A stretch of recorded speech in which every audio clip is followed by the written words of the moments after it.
Well, heat is just thermal energy. I thought heat was temperature. Temperature is a measurement of heat. Like today, the high temperature tells us there's a lot of thermal energy in the air.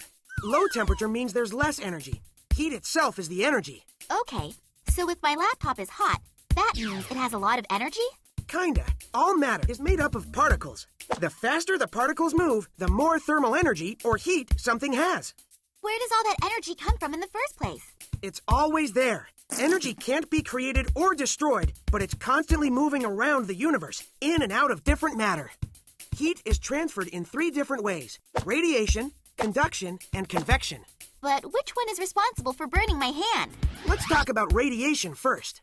Radiation is the transfer of heat through electromagnetic waves that move through space. Sun rays? Yup, the sun sends its heat right through the air. It doesn't need to touch anything to transfer its heat.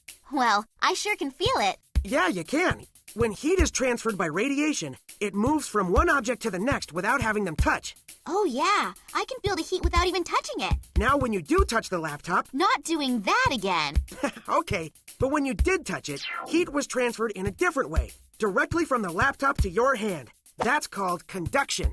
So conduction transfers heat between things that touch. Yep, when conduction happens, heat is always transferred from the hot to the cool object. The particles in the hot object are moving faster than those in the cold object. When the objects touch, the cooler object's particles get pushed and start moving faster, and it warms up. Sounds like heat is contagious. How come when I touch the grass right next to my laptop, it's not as hot? It's been sitting in the sun, too. Good question. Some objects are good conductors. They let heat pass through them very easily. Your laptop is metal, and metal is an excellent conductor. The grass we're standing on is an insulator, the opposite of a conductor. Insulators are difficult for heat to move through, so they stay cooler. Thank goodness it's so hot today. Know what sounds good? A dip in your pool? You said it. But wait, how come the water in my pool stays so cool? Sometimes heat is reflected or bounced back. The pool water reflects the sun's rays, just like the water in lakes and oceans all over the world.